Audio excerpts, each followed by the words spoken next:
channel YouTube aku di Edukasi. Kali ini di Edukasi aku mau bercerita tentang tips-tips bagaimana caranya memulai bisnis dan bisnis apa saja yang bisa kamu lakukan yang sangat easy and less capital, yang rendah akan biaya modal. Dan di akhir nanti akan ada kuis dan aku akan mencari 3 orang pemenang dari kuis tersebut. Teman-teman nonton videonya sampai akhir dan jangan lupa nanti ada video tambahan yang harus kalian tonton. Oke teman-teman, sekarang di sebelah saya sudah ada tips dan juga business cycle tentang gimana caranya teman-teman mau belajar atau mau segera merealisasikan bisnis yang kalian punya. Jadi teman-teman tuh nggak lagi hanya sekedar berpikir tentang bisnisnya doang, tapi teman-teman sudah berani untuk mengaplikatifkan dari bisnis tersebut. Jadi gini teman-teman, aku punya tips yang memang ini aku lakuin untuk diriku sendiri dan semoga tips ini juga bisa berguna sama teman-teman ya. Yang pertama di sini adalah aku bilang don't think too long but think for future. Teman-teman jangan terlalu berpikir lama untuk keadaan saat ini. Teman-teman sudah harus bisa meramalkan keadaan di masa yang akan datang. Seperti halnya, apakah mungkin bisnis masker ini tetap bertahan untuk beberapa tahun yang akan datang? Jika memang kita prediksi sekarang bisa saja peak dari pandemi COVID-19 ini sudah menurun. Dan yang kedua, teman-teman harus berpikir secara cepat. Tidak boleh terlalu lama mengambil waktu untuk berpikir, tapi setelah melihat keadaan sekitar, teman-teman tentunya sudah bisa menggunakan metode ATM, yaitu amati, tiru, dan modifikasi. Teman-teman melihat bagaimana keadaan sekarang, bagaimana teman-teman bisa menghasilkan bisnis yang baru. Bisnis yang bisa bertahan secara lama adalah bisnis yang berdasarkan kebutuhan konsumen sehari-hari. So that's why teman-teman harus tahu dulu mengamati bagaimana caranya consumer behavior sehari-harinya. Jadi teman-teman tahu apa sih yang dibutuhin sama konsumen. Setelah teman-teman semua mengamati apa yang dibutuhkan sama seorang konsumen, maka teman-teman bisa untuk meniru bisnis apa saja yang sudah ada. Atau bahkan teman-teman mau memulai bisnis yang baru yang selama ini juga belum ada. Setelah teman-teman meniru, dan please terakhir teman-teman harus modifikasi, harus melakukan inovasi terbaru apa. Maka paling penting adalah kita bergabung untuk bersama komunitas bisnis untuk mencari tahu bisnis seperti apa yang akan diminati dan kita dapat mengembangkan bisnis tersebut. Selanjutnya adalah do your action plan. Teman-teman, selama ini saya percaya memiliki beberapa bucket list of your business. Teman-teman mempunyai harapan-harapan bahwa teman-teman akan memiliki income yang akan terus datang ketika teman-teman nantinya sudah pensiun. Maka kita akan membangun satu bisnis yang memang ini harus berdurasi dalam jangka waktu yang lama. Tapi poin pentingnya adalah teman-teman mau untuk melakukan bisnis tersebut. Contohnya seperti ini, teman-teman memiliki keahlian untuk membuat mie, tapi teman-teman meragukan apakah mie ini enak, atau teman-teman hanya mengklaim mie ini enak, tapi yang mengklaim mie ini enak adalah teman sendiri dan tidak ada orang lain yang memberikan pengakuan itu. Maka mulai sekarang teman-teman sudah harus mulai berani untuk membuat bisnisnya. Contohnya tadi yang bisnis mie ya. Teman-teman sekarang yang sudah punya keahlian membuat makanan apapun atau membuat kreativitas apapun dalam bentuk benda atau sosial media, teman-teman bisa langsung mengaplikasikannya. Meminta teman lain untuk mereview dari produk tersebut. Dan yang keempat, tips dari saya adalah untuk build your collaborative network. Teman-teman harus sadar bahwa yang punya bisnis tersebut terkadang bukan diri kita pribadi. So, saya di sini mengajarkan pola yang selama ini saya terapkan pada diri saya untuk tidak selalu money oriented dalam hidup. Sometimes we do a business, we start from a loss. Ketika kita membangun networking, somehow yang kita temukan di awal adalah kerugian. Tapi ketika kita sudah tahu networkingnya seperti apa, lama-kelamaan rugi tersebut akan terganti dengan keuntungan tentang adanya konsumen yang baru, kolaborasi yang baru bersama orang-orang yang baru, karena memang kita membangun networking. Banyak sekali bisnis yang memang menghasilkan keuntungan yang cepat. Nanti akan saya berikan contohnya.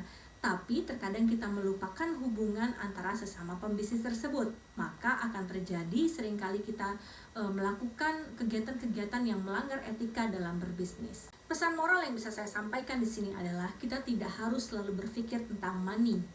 Money oriented hanya akan terkadang menyesatkan kita. Kita tahu bahwa tidak ada uang, sometimes we don't feel our happiness. Tapi uang juga tidak bisa membeli kebahagiaan kita. Banyak sekali di sana pembisnismen, businesswoman di luar sana memiliki banyak uang, but they feel empathy with their happiness. Karena mereka nggak tahu gimana caranya mendapatkan kebahagiaan dari uang.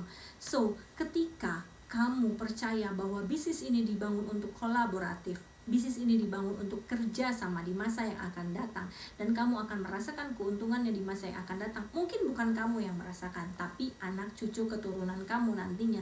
Dan itu jauh lebih baik seperti kita membangun pohon uang, karena kita membangun uangnya itu dari yang sifatnya zero, kita akan membangun untuk sesuatu yang sifatnya adalah hero, yang akan jauh lebih besar daripada ini. Maka terkadang dalam bisnis jauh lebih baik kita mementingkan networking daripada hanya sekadar berbicara tentang uang. Tidak hanya pada bisnis, ketika teman-teman bekerja, berpikir tentang hasil akhir pekerjaan yang tadi akan baik, memuaskan pihak lain yang merequest akan pekerjaan itu, maka teman-teman akan mendapatkan dua keuntungan. Yang pertama adalah networking, loyalty of consumer, and then teman-teman pasti akan mendapatkan uang. Karena pasti ketika kita melayani konsumen, membangun networking dengan rasa yang tulus, tidak hanya selalu berpikir tentang uang, maka di situ banyak sekali keuntungan, tidak hanya uang yang akan kita dapatkan. Selanjutnya, jika teman-teman melihat ada circle of a business di sebelah sini ya, sama dimulainya dari thinking. Lalu setelah thinking, kamu harus punya teman untuk brainstorming. Brainstorming itu adalah bertukar pikiran dengan orang lain. Gimana caranya kita mendapatkan masukan dari orang lain menilai bagaimana bisnis kita ini berjalan. Jadi jangan berpikir semua tentang kompetitor. Kalau kamu selalu berpikir tentang kompetitor, maka di otakmu setiap hari kamu akan haus akan inovasi. Kamu akan merasa ada orang lain pendatang baru dan kamu akan gusar. Tapi ketika kamu berpikir orang lain adalah kerabat, orang lain adalah networking, maka di situ kamu bisa sharing, kamu bisa menemukan keunikan barang kamu yang tidak bisa dimiliki oleh orang lainnya. Selain itu penting juga buat kita memiliki visi, ide dasar, dan juga melakukan riset terlebih dahulu. Riset yang saya maksud adalah teman-teman harus tahu konsumen behaviornya seperti apa. Di zaman sekarang, orang-orang ini berperilaku seperti apa dan apa sih yang mereka butuhkan. Setelah itu, teman-teman juga harus mengerti bagaimana caranya mendesain produk. So that's why sekarang so many webinar, so many program class online that will be free. Yang ini adalah gratis, teman-teman bisa ikutin. Tapi poin pentingnya adalah seperti yang tadi saya bilang, do your action plan. Tidak hanya belajar cara memfoto, cara membuat video, cara mendesain, tanpa kamu melakukan sendiri, tanpa kamu memfoto sendiri, making editing video sendiri, dan juga melakukan desain produk sendiri. Karena sebab itu, kalau kamu tidak pernah mencoba, kamu tidak akan pernah tahu bagaimana rasanya menghasilkan satu produk yang gagal, atau bagaimana rasanya menghasilkan produk itu yang baik. Business, learn from the experience, and you selalu ignore the theory, itu akan menjadi sesuatu omong kosong yang besar dan tidak bisa mensukseskan bisnis kamu. Tapi kalau kamu menyamakan kedudukan antara teori dan juga experience, ini akan mengcombine jadi satu, maka kamu akan mudah membuild bisnis kamu. Dan sekarang di sebelah saya bagikan beberapa tips membuat bisnis, menjalankan bisnis kalian yang memang biayanya murah dan ini sedikit sekali komponen-komponen yang dibutuhkan. Kita mulai dari bisnis yang paling sering mendapatkan keuntungan yang cepat, yaitu menjadi dropshipper dan juga reseller. Ini mungkin hanya membutuhkan jempol, jari-jari ya maksud saya, lalu handphone dan juga kuota. Kuota pun sebenarnya kita juga bisa nebeng ke tempat-tempat yang gratisan. Nah, teman-teman hanya di sini membutuhkan skill untuk mencari supplier, dropshipper, seperti kita bilang penjual tangan pertama, tangan kedua, tangan ketiga, yang memang harganya sangat-sangat murah. Tapi ini tricky sekali, karena setiap hari konsumen akan mencari barang baru dan dia akan membandingkan barang kita dengan barang orang lain, dan kita pun akan selalu mencari supplier yang memang memberikan harga yang murah dan murah. Tapi teman-teman jangan lupa, ketika teman-teman hanya memikirkan tentang harga yang murah, kadang teman-teman mengenyampingkan yang namanya kualitas of product. Dan jika kualitas of produknya sudah buruk, maka tidak ada lagi yang namanya loyalty of consumer. Berikutnya ada deposit service. Kita bilangnya sih di Indonesia jasa titip. Nah, jasa titip ini juga kemampuannya harus agile, harus tahu di mana nih tempat-tempat yang menjual barang-barang murah. Alternatif, oh kalau tokonya tutup, kita bisa buka jasa titip ke toko yang lainnya. Nah, ini juga dapat menghasilkan keuntungan yang murah, mudah, dan cepat. Lalu bagaimana kalau kita mau build bisnis yang memang sifatnya ada sustainability untuk tahan lama?